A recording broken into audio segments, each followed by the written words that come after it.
mainly when people get into crypto and DeFi, from what I gather at least, is very much the whole catchphrase around financial freedom, the narrative around financial freedom, that all of a sudden you can put your assets to work and work for you instead of against you. You know, if you put it in the bank, your money is slowly but surely going to get worth less, and you keep having to work to get more dollars in the bank because they are decreasing in value. Whereas if you stake your Ethereum or whatever crypto you might be in, or you provide liquidity on a pair of cryptocurrency tokens, then money will start working for you. And a lot of people, the narrative of financial freedom is very attractive, obviously, to many people. But what do you think, combining the whole DeFi space? What do you think about when you think about financial freedom?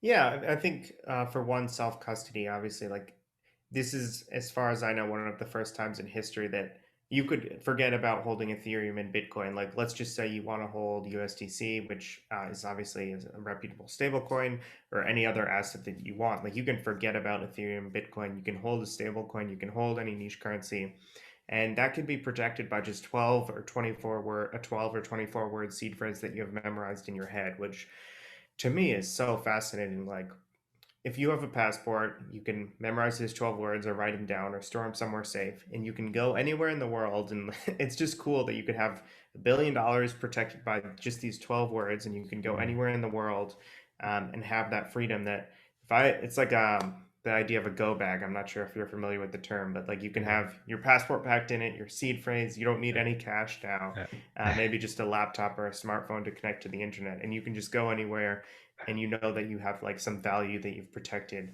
with just intellectual property. I mean, there's no way anyone will know you have those 12 words or what's connected, or that your identity is connected to your addresses, which is very fascinating. So no one can take that away, which is very liberating. So I think that's one big thing. And then I think also, like, people that are interested in DeFi right now just are more financially aware, because you kind of have to be. Like, if you learn how to play around with DeFi, you have to get a basic understanding of some economic principles, which is pretty cool. But Mm. again, that probably filters a lot of people out. So Yeah. It's incredible. I've connect and talked to a lot of people who stake and provide liquidity and are deep into DeFi. It's just incredible to me to see one on one side. It's fascinating how many people are just living off the income that they generate from providing liquidity.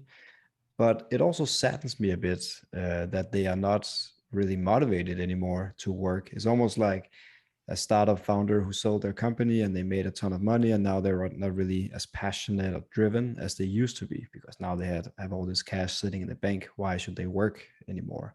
So it's a bit of a controversy for them also, when you are early into DeFi, early into crypto. uh, at least I've seen people become almost lazy, back to the whole yeah, inflation versus deflation argument, right? It demotivates people, at least to some yeah, extent. yeah. Well, just a couple things in my own anecdote on that. I feel like I'm perhaps one of the luckiest people as far as timing goes. I never had bought any cryptocurrency, got involved in the space, I think about a year and a half ago. So, right when COVID, the March crash was happening. And that's Yes. when I had the opportunity to join a DeFi company full time. So, I was like getting exposed to all of that. And I was just buying these assets that have gone up 10 and 20x since then. So, I feel very lucky, and I understand that. And I think like people should have a right, like if they want to tap, like sign out of the global economy and just get a yield on their crypto assets, like good for them. That's Mm. cool. But I will say, like, my theory personally is that all of these interest rates that we see that are unnaturally high, and when I say unnaturally high, that's like compared to the risk-free rate in the U.S. or the U.S. Treasury. Mm. So if the U.S. government's setting interest rates, let's just say at 1%, I'm not sure exactly what it is right now, but Mm. it doesn't make sense that we could have stable coin yields in DeFi of 10 to 20%. The reason they're that high for very reputable projects is, well, I think there is risk attached to it, and there's uncertainty, and there's little institutional investment. So my personal theory is that as the market develops in 5 years, or maybe even less, depending on how quickly we get adoption, all of these rates we're seeing will come down, because it doesn't make sense that if you could get 4% risk free with Coinbase, which is something they're offering, obviously it's not FDIC insured, but for Mm, those that aren't familiar, they announced their institutional product that guarantees a 4% APR, not an APY, on mm, stablecoins. So to me, it makes sense that as money piles in, those yields compress, which is natural and that should happen. And we're seeing Aave's building an institutional product and releasing it soon. So mm, I think as all of that, all of that liquidity comes into DeFi and we get like a full efficient system, the rates that mm, we see on DeFi should match what we see around the world, which is nearing 0%. It doesn't make sense that you'd have divergent prices for yields. I think the term in economics is the law of one price. It might not be mm. that might be more about products, but it's similar here. Like if you can get 4% in coin and compound, and you can get less than 1% or 0% in your bank, everyone Mhm. moves to this, compressing the yield. And the Yeah. yield has to come from somewhere. And right now in DeFi, what's happening now is not sustainable. And I think it's natural that it will compress in the future, which is a good thing. Yeah, I mean, arbitrage in general is still quite a big thing in crypto. Yield arbitrage, the price arbitrage between different cryptos on different exchanges, is still a big thing. As we mentioned in earlier in the call, it's not an efficient market yet. And as Yeah. institutions and more liquidity gets provided to different networks and protocols, surely the yield will go down, for example, in stable coins, as you mentioned, because if there's an easy bridge between your bank account, normal fiat account, to a stablecoin account, and you can get, in the extreme case, negative yield in your bank account and plus 20% in a stablecoin account, of course, there would be a flood over there. But then there are risks, as you say, smart contract risk, maybe some custodial risk. There's a big discussion about Tether and now also Circle with USDC. So there are obviously these risks looming that we haven't really seen in full display yet because the market is so nascent still, I think. Yeah. Yeah, no, absolutely. Yeah. Well, I completely agree. It's very new. There's a ton of risk. If I'm an institution, I'm probably not taking that risk now, but in 5 years, maybe there's a way for me to do it that's safe and I'm comfortable with and my clients want. And so I think that should bring the yields down, which is exciting for everyone right now because if you're watching this, you're probably like an early adopter of DeFi, and there's probably a ton of great opportunity for you as long as you're not chasing the highest yield, of course. Yeah, and I think it's an uplifting story that you can present yourself. I mean, 1.5 year, you were, being in crypto for 1.5 years. I mean, people who are joining now, they are still early. I mean, there's what 95% of the world population is still not into crypto. So if you join today, you are still early.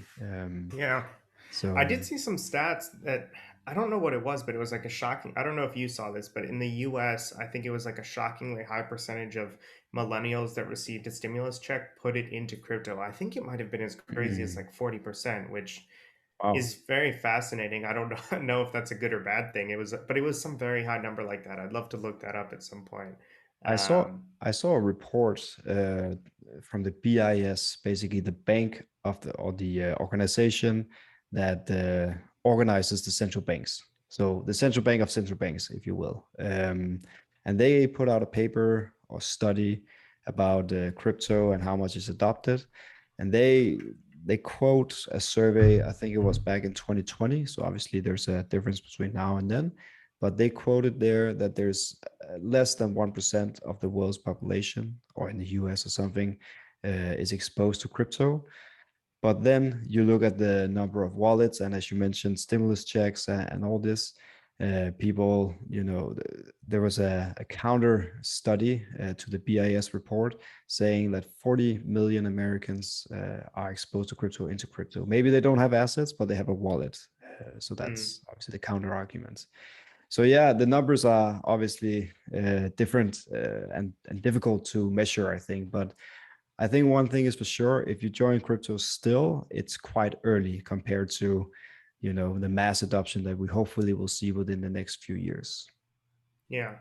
Well, certainly with DeFi. I mean, it's tough to who knows with Bitcoin because it's kind of like a steady use case. It requires more um, adoption as like a means of payment and a value store. Mm. Whereas I hope DeFi is early. Of course, it could all turn out to be nothing.